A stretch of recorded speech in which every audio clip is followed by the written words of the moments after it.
मोदी का हर कदम अपनी पोजीशन को कंसोलिडेट करने के लिए है, लेकिन 370 बहाल नहीं होगा, 35A बहाल नहीं होगा। तो ये कहना कि उनके ऊपर कोई प्रेशर है जिसकी वजह से हो गया, ऐसी कोई बात नहीं है। अमेरिका उनका स्ट्रेटेजिक हलीफ है, वो क्यों प्रेशर डालेगा उनके ऊपर किसी भी किस्म का। वो हमारी खुशफहमी है कि जी अमेरिका ये मसला हल करवा देगा। अगर हमने अमेरिकी हल पर इन्हिसार किया तो ऐसा खाएंगे, मुंह मुंह की मार के याद रखेंगे।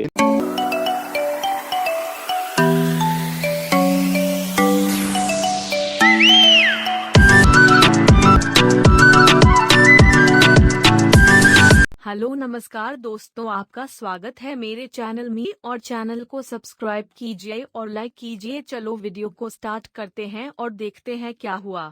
मोदी ने 14 रहनुमाओं को बुलाया और कश्मीर के हवाले से आज बात की है। जो आज मोदी ने किया, एक तो अमेरिका का भी थोड़ा प्रेशर था, इनमें से किसी भी वजह से नहीं था। कोई प्रेशर नहीं है मोदी के ऊपर, कोई प्रेशर वो मानता नहीं है। अगला स्टेप उसका कश्मीर को भारत का हिस्सा बनाने, एक न्यू नॉर्मल वो कायम करना चाहते हैं, जिसमें वो चाहते हैं कि साथ दें इनका भी जो ऐसे रहनुमा जो या तो कभी कांग्रेस के साथ रहे हैं या बीजेपी के साथ रहे हैं, जो असल रिप्रेजेंटेटिव्स हैं, जैसे कश्मीर के हुर्रियत कॉन्फ्रेंस के, उनको किसी को नहीं बुलाया।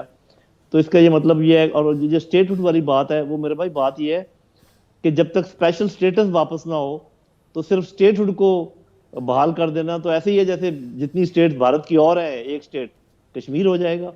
तो वो स्टेटहुड बहाल करना itself is not a big thing. उसमें मोदी का हर कदम अपनी पोजीशन को कंसोलिडेट करने के लिए और आगे की तरफ चलने के लिए, ये सुनगुन लेने के लिए उसने ये कॉन्फ्रेंस बुलाई थी। इनको शायद कोई लालच वगैरह दिया हो, लेकिन 370 बहाल नहीं होगा, 35A बहाल नहीं होगा। जो वहाँ पर डेमोग्राफिक चेंजेस आ रही हैं वो चलती रहेंगी। तो ये कहना कि उनके ऊपर कोई प्रेशर है जिसकी वजह से हो गया, ऐसी कोई बात नहीं है। अमेरिका उनका स्ट्रेटेजिक हलीफ है, वो क्यों प्रेशर डालेगा उनके ऊपर किसी भी किस्म का। वो हमारी खुशफहमी है कि जी अमेरिका ये मसला हल करवा देगा। अगर हमने अमेरिकी हल पर इन्हिसार किया तो ऐसा खाएंगे, मुंह मुंह की मार के याद रखेंगे। दिल्ली के अंदर आज जो एपीसी हुई है, जो कश्मीरी रहनुमा वहां गए हैं, और उसके अंदर यह इशारा दिया जा रहा है कि शायद नरेंद्र मोदी साहब ने कहा है कि हम जो है कश्मीर की नीम खुद मुख्तार हैसियत बहाल कर सकते हैं। तो क्या जो मकबूजा कश्मीर के अवाम हैं वो इस बात से मुतमईन हो जाएंगे? लगता है कि जहां तक मेन स्ट्रीम का ताल्लुक है और जो मेन स्ट्रीम को वोट देते हैं उनके लिए तो ये अच्छी खबर होगी, लेकिन अभी नरेंद्र मोदी ने इसका इशारा बिल्कुल नहीं दिया है। उन्होंने मीटिंग में जो कहा है, जो गुपकार अलायंस के नाम से जो सियासी जमातें वहां पे शामिल थी, उन्होंने इस मुतालबे को वहां पे उठाया है, लेकिन नरेंद्र मोदी ने ना इनकार किया है ना इकरार किया है। बल्कि मुजफ्फर बेग साहब ने, जो लीडर हैं वहाँ कश्मीर के, उन्होंने कहा है कि ये मामला सुप्रीम कोर्ट में है और सुप्रीम कोर्ट में इसको तय करना लाजमी है।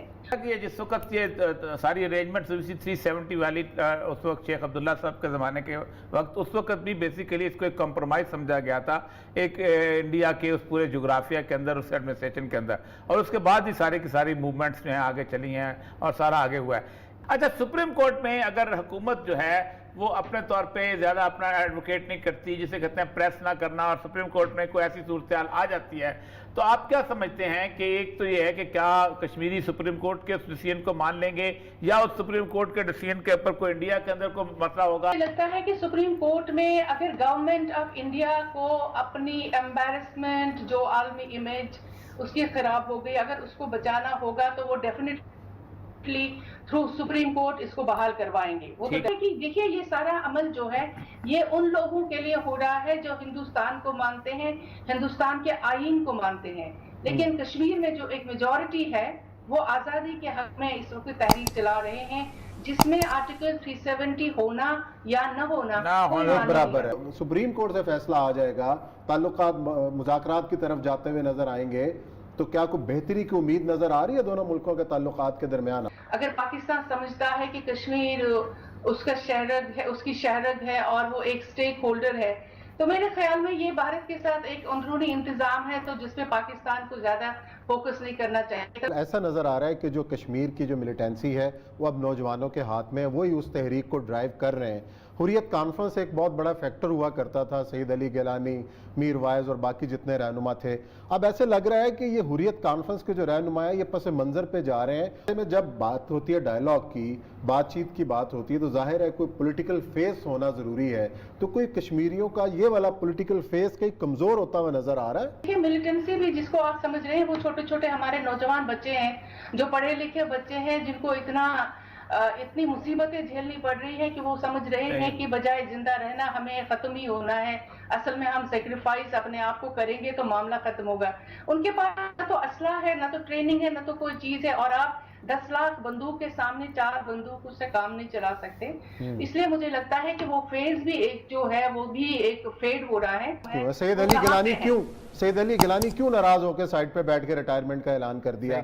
उनके जो बाद में आने वाले थे अशरफ सहराई साहब जेल के अंदर शहीद हो गए, और ये तो सूरत हाल है। मीर वाइज उमर फारूक साहब जो हैं वो भी मंजर से उस तरह जो है वो गायब हैं।